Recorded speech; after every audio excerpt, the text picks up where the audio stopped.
Y Gutiérrez lo señaló en las últimas horas mediante una presentación que hizo. Bueno, justamente está Carlos Gutiérrez en comunicación con nosotros y ya lo estamos saludando. Carlos, ¿cómo va? Buen día. Buen día, ¿cómo le están? ¿Cómo Bien. están ustedes? Bien, muchas gracias por atendernos. Por favor. Bueno, después de analizar esta cuestión y plantearlo, ¿encontró algún motivo de por qué esta cuestión es así? Y no hay ninguna razón técnica de peso, digamos, como para justificar esta asimetría que se produce una vez más. En este caso, como ustedes bien lo han hecho en la introducción, lo han dicho perfectamente, en este caso con los combustibles, pero es permanente la asimetría que se produce entre el puerto, entre los que viven en Buenos Aires y el interior, porque este no es tampoco un problema de los cordobeses, es el mismo problema que tienen los salteños, los jujeños, los sanjuaninos, etcétera. Claro. Entonces no existe una razón valedera como pudiera ser el tema que se argumenta de los costos de transporte. Con lo cual uno queda como, cuando escucha ese tema, dice, bueno, claro, si hay un diferencial desde el punto de vista de los costos de transporte hacia el interior del combustible, bueno, lógicamente tenemos que pagar más. Eso no es cierto, porque ¿desde cuándo los porteños son productores de combustible? Claro. Y sí es cierto, y llega al absurdo de que Salta es una provincia productora de combustible y paga exactamente lo mismo que pagamos nosotros. Entonces, ¿cuál es la razón de que el transporte del combustible sea la causa de este diferencial? Digamos, ese que se argumenta como el principal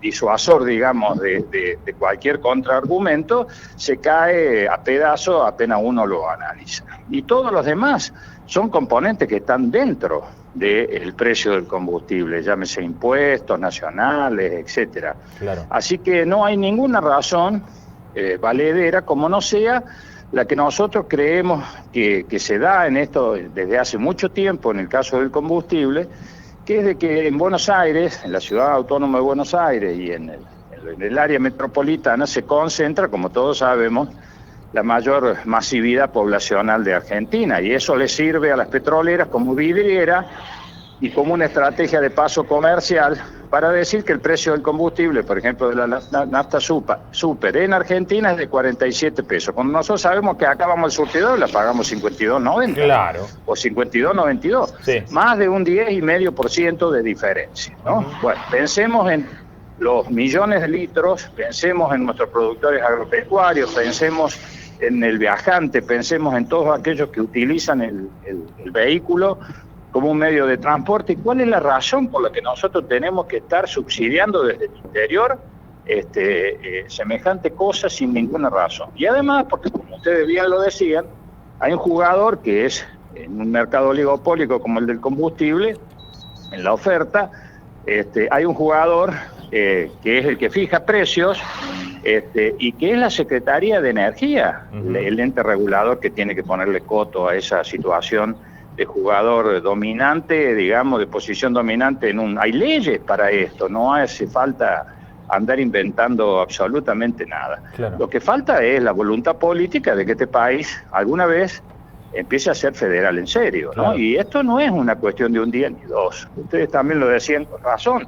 ¿Cuántos años hace? Un montón. Décadas, sí. siglos que nosotros venimos tratando de emparejar esta situación. Bueno, hay que seguir peleándola, hay que seguir visibilizando esto, tomando conciencia, haciéndole tomar conciencia a nuestros conciudadanos del interior, porque que yo sepa, nosotros no nos pagan una regalía por ser productores, los principales productores de maíz o de soja de Argentina. Claro. No nos pagan eso, no nos pagan ninguna diferencia, al contrario, nos sacan mucho más de lo que nosotros ponemos en las arcas nacionales. Bueno, y encima, entonces, ¿por Carlos, qué la minería sí tiene Sí. coronita y nosotros que somos productores de soja o de maíz, de grano, no la tenemos? Bueno, todas estas asimetrías redundan en una falta de competitividad o en un atentado contra la competitividad. Fíjense ustedes lo que sucede con los biocombustibles.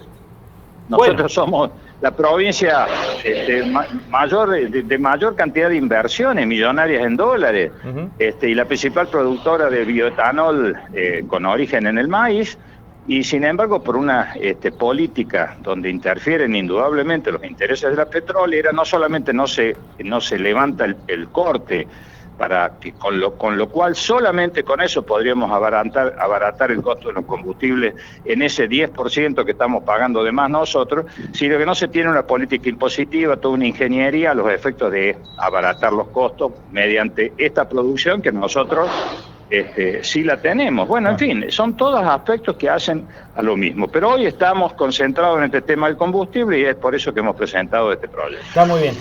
Pensaba cuando mencionaba lo de los granos, que no tenemos regalías y demás, lo que generamos con los granos es esto que mencionaba después. Biocombustible, que son el 12% de un litro de nafta, lo producimos aquí en Córdoba, ¿no? Así y terminamos es, pagando el combustible más caro, la nafta en este caso. Y la otra cuestión que planteaba es que es un absurdo, por ejemplo, que en el interior productivo el gasoil sea más caro que en la capital federal.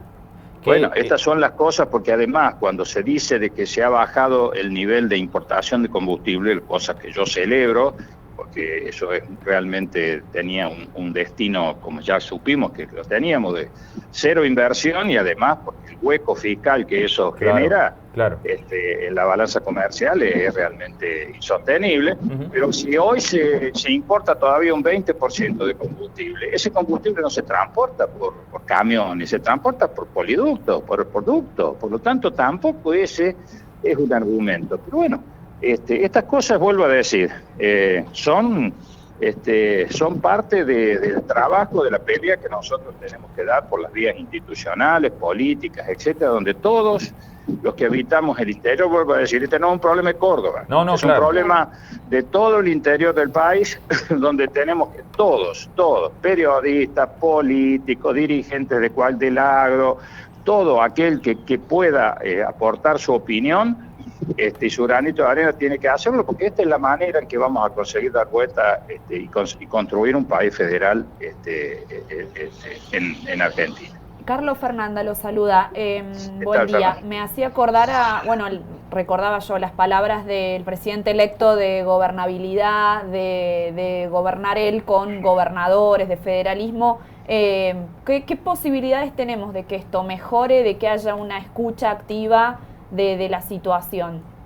Y siempre los cambios de gobierno son una posibilidad, ¿no? O sea, yo creo que si el presidente electo está es coherente con sus definiciones, que nosotros celebramos y vamos a acompañar, por supuesto, iremos tomando las medidas irá tomando él y su equipo las medidas con los gobernadores para ir corrigiendo estas cosas, que tampoco hay una pretensión de que ciertas determinadas cuestiones se hagan desfinanciando el Estado Nacional. Claro. Aclaro por las dudas que el combustible no es uno de esos casos, pero me refiero en materia del diferencial que estábamos analizando. Pero bueno, yo espero, y tenemos, como todos los habitantes del interior, tenemos esperanzas, entre otras cosas urgentes que hay que resolver en Argentina, que esto que ustedes plantean también sea una realidad. Vamos a contribuir a la gobernabilidad, a darle al presidente todo lo que necesite para gobernar, y vamos a ser parte de ojalá podamos realmente llegar a buen puerto con todas esas acciones. Bien. Bueno, Carlos, le agradecemos mucho estos minutos. Ojalá que empecemos a equilibrar las cargas aquí en el país algún día, ¿no? Ojalá. Le agradecemos mucho. No, al contrario. Muy amable, que ande bien.